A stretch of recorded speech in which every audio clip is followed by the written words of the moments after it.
بسم اللہ الرحمن الرحیم۔ سبق آموز واقعہ، اللہ تعالیٰ کی رضا اور نعمتوں کا شکر۔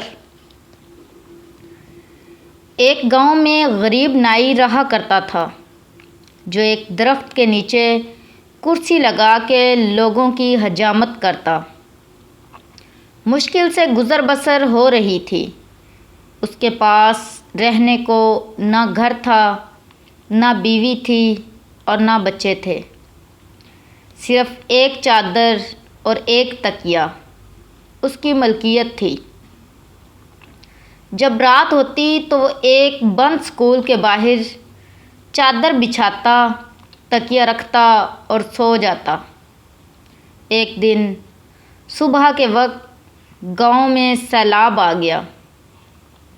اس کی آنکھ کھلی تو ہر طرف شور و غل تھا۔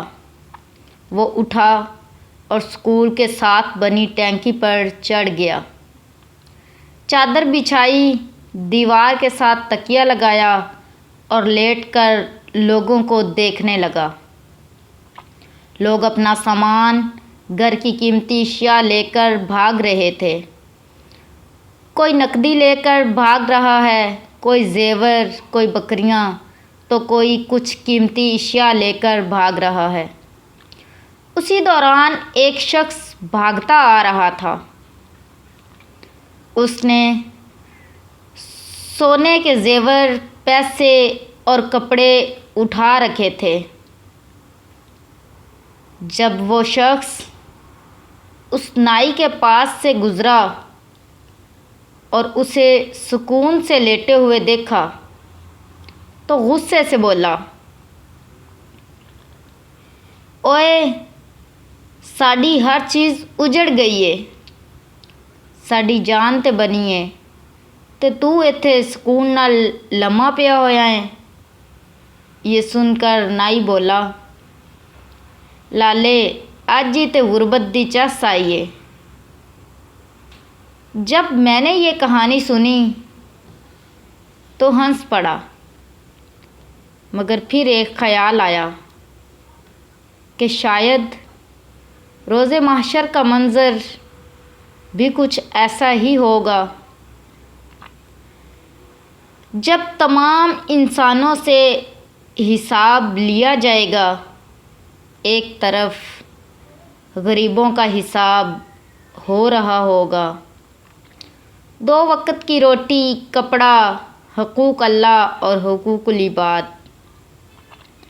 ایک طرف امیروں کا حساب ہو رہا ہوگا، پلازے، دکانیں، فیکٹریاں، گاڑیاں، بنگلے، سونا اور زیورات، ملازم، پیسہ، حلال حرام، عیش و آرام، زکوٰۃ، حقوق اللہ اور حقوق العباد۔